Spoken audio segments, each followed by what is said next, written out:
तो section 2 subsection 85 of the companies act discuss करते हैं कि स्मॉल कंपनी के डेफिनेशन क्या डिस्क्राइब करती है कंपनीज एक्ट में।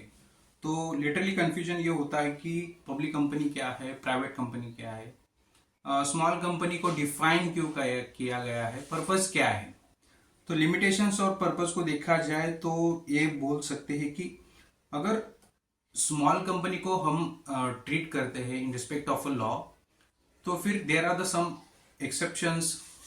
There are some kind of things not applicable to the private company as applicable to the publics and other form of a company registered under the Companies Act.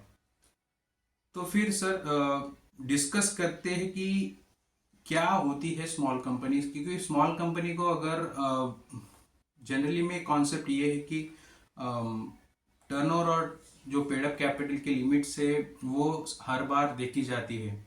तो क्या limits होती है, limits में कौन कौन से criteria define होने चाहिए।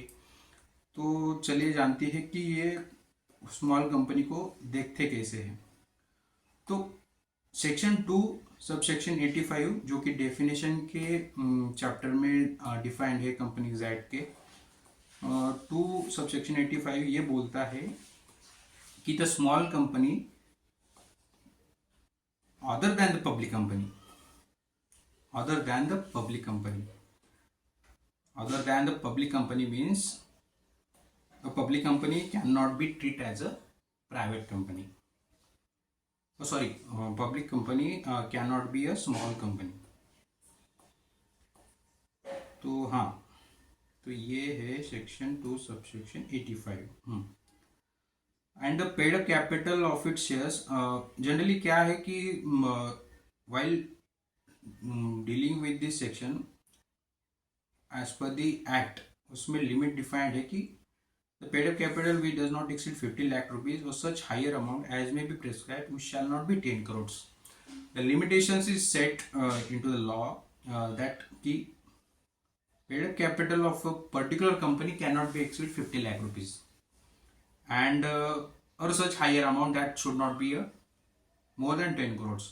मीन्स अगर जब भी गवर्नमेंट रूल्स डिफाइन करेगी या फिर गवर्नमेंट को लगेगा नहीं कि अभी स्मॉल कंपनी का क्राइटेरिया थोड़ा सा बढ़ा के हम कर सकते हैं, तो they can easily define the rules और they can easily alter the rules and rule amend करने के बाद they can easily enhance the limit of that particular paid up capital up to the certain level that should not be exceed 10 crore. तो ये 10 करोड़ की limit वो defined है। And now the thing is need to understand कि and word use किया गया है, मतलब और नहीं है, मतलब both the conditions need to be fulfilled. And का मतलब ये है कि if it is a paid up capital is less than the specified limit, then there is a other limit that we need to also fulfill to treat the company as a small company. तो कौन सी है? That is the turnover.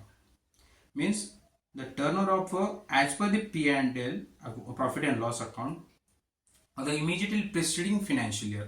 मतलब अगर आज के date में, अगर आप आज के फाइनेंशियल ईयर में आप अगर स्मॉल कंपनी को डिफाइन करते हो तो that company should fulfil it's criteria into the it's preceding financial year.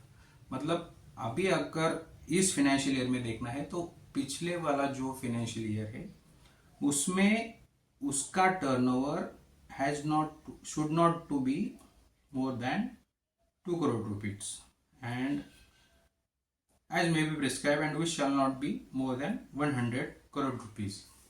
मतलब 2 कंडीशंस एक्ट में डिफाइन है, that is 10 crore and the 100 crore. मतलब अगर गवर्नमेंट ने चाहा तो the limits of a small company can be raise to the up to the paid up capital 10 crore and up to 100 crore of its turnover. लेकिन अभी हाल फिलहाल जो अमेंडमेंट हुई थी लास्ट में, तो उसके बेस पे क्या डिफाइंड है sir? The limits of the paid up capital is 4 crore and the turnover limit is exceeded to the defined section. Now provided that nothing in this clause shall apply to the holding on subsidiary company, the company registered under section 8 and a company or a body corporate governed by the special acts. So these are the things that are the discussed generally small company. So small company में ये दो चीजें defined होती है कि turnover और paid up capital देखा जाता है, and both the conditions needs to be fulfilled with the some specified criteria. उसके बाद ही आप डिफाइन करते हो कि ये कंपनी स्मॉल है या फिर अदर कंपनी है. सो फिर सर ये स्मॉल कंपनी मतलब स्मॉल कंपनी है, बिग कंपनी है, तो क्या है इसका मतलब, ये क्यों बोला गया है? तो स्मॉल कंपनी डिफाइन करने का यही एक पर्पस है कि जो इनिशियल फेज पे जो भी स्टार्टअप रजिस्टर्ड होते हैं या फिर जो भी इनिशियल फेज पे जो भी बिजनेसेस रन होते हैं, तो उनको कंप्लायंस रिगार्डिंग थोड़ा सा रिलैक्सेशन प्रोवाइड करने के लिए ये फॉर्म ऑफ ये क्लास ऑफ कंपनी को डिफाइन किया गया है. तो ये क्लास को अगर देखा जाए तो इनिशियल फेज पे कंप्लायंस बर्डन जो होता है इन रिस्पेक्ट ऑफ कंपनी, वो थोड़ा सा रिलैक्सेशन मोड पे होता है. इसी वजह से स्मॉल कंपनी को डिफाइन किया जाता है कंपनीज एक्ट में.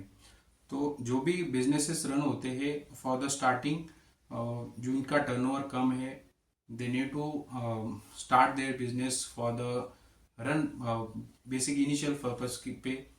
तो relaxations to the application of laws and rules, उसमें रिलैक्सेशन देने के लिए स्मॉल कंपनी को डिफाइन किया गया है. तो ये चीज़ें स्मॉल कंपनी में आपको अंडरस्टैंड करनी है.